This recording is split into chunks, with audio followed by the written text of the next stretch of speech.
जोहार गे सिखनात रासा YouTube channel रे जतो कोगे सागुन दाराम तेहिन दा आबो बर्ग एवं बर्गमूल रेना किछु प्रैक्टिस सेट बन करावा चलो ताले अंक से बन लहा लेन गे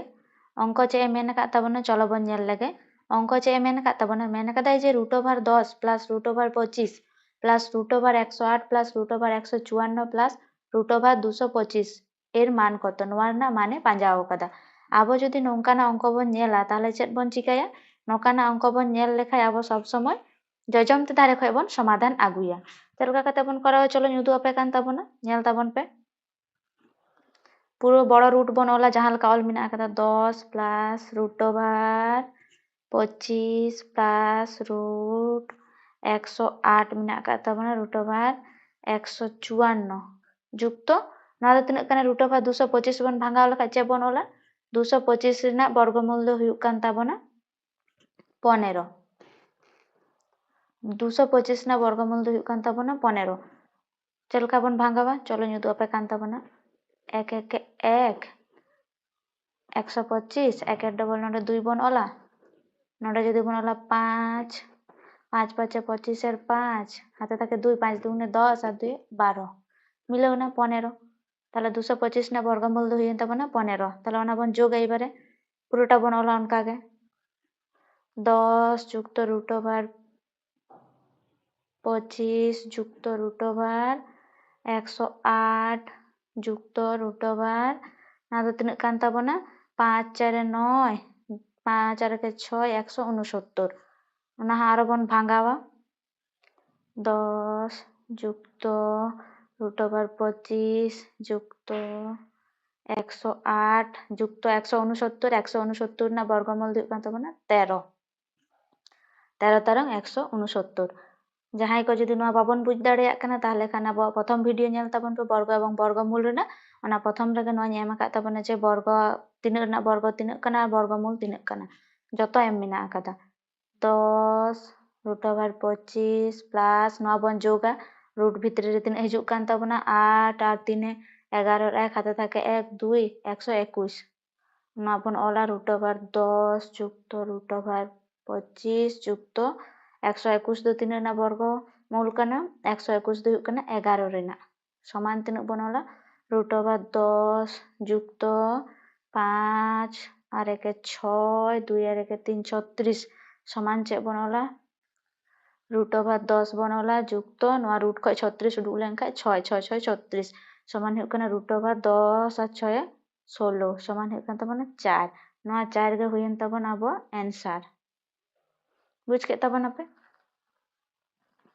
चलो निया तायम नेक्स्ट अंक बन करावा चे मिना का ताबन नेक्स्ट अंक मैंने कदा जे root over 2 to the power n समान जदि 64 হয় তাহলে n এর মান কত n रेना माने पांजाव का ताबना नोडे ठीक गया चलो अंक बन ऑल लगे root over 2 to the power n समान हुयुक कना 64 चिकायाबन बा root over 2 to the power n समान 64 बन भांगावा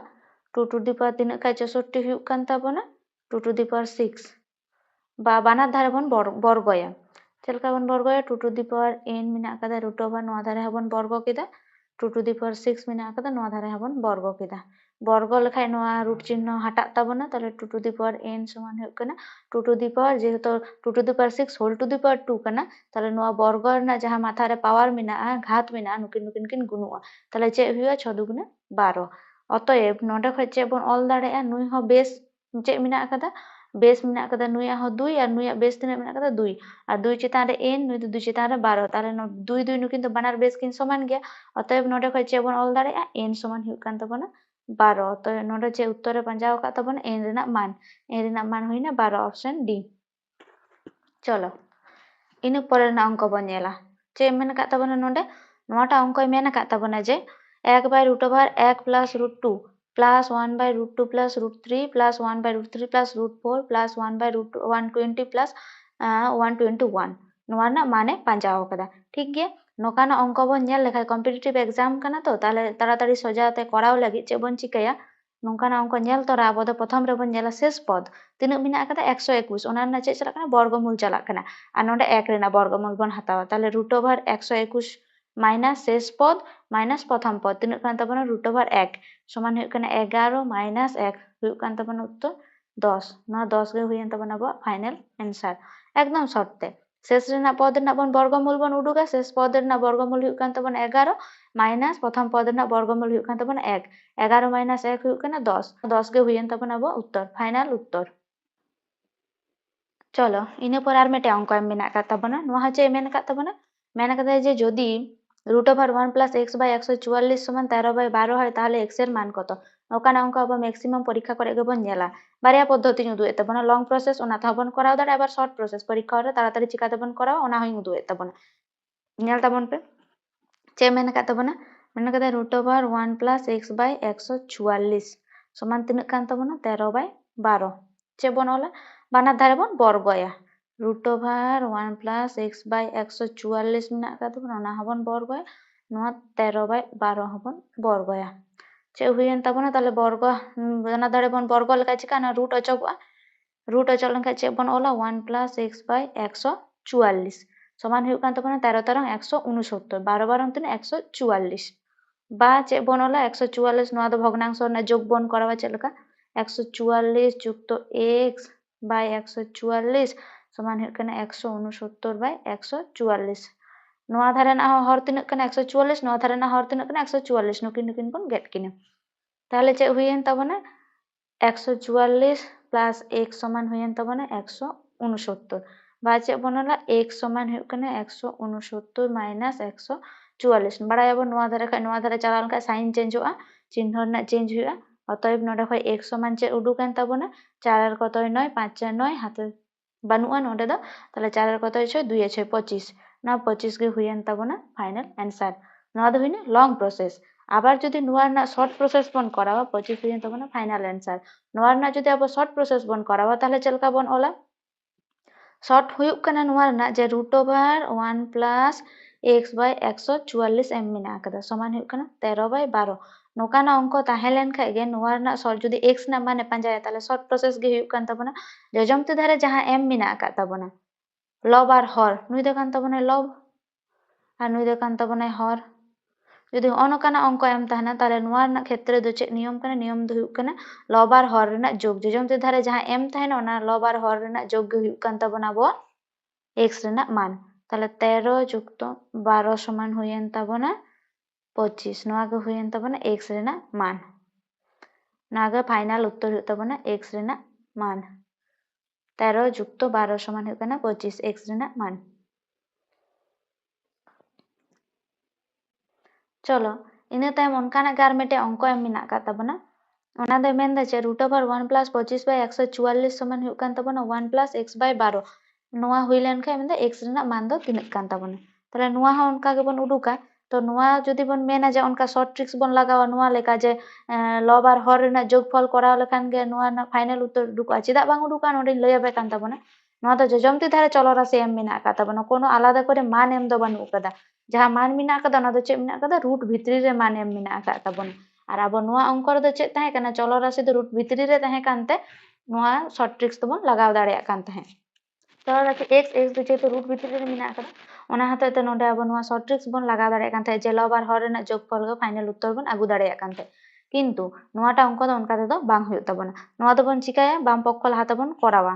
सोजा भाबतिन कराव तबना परिकल रे बन आड़गो दाड़ेया चलो नेल तबन पे बाम पक्ष दो तिनक कना 1 + 25/144 नोआ भग्नांश ना जोग कराव लगा तिनक हुयुक कान तबना 144 + 25/144 समान हुयुक काना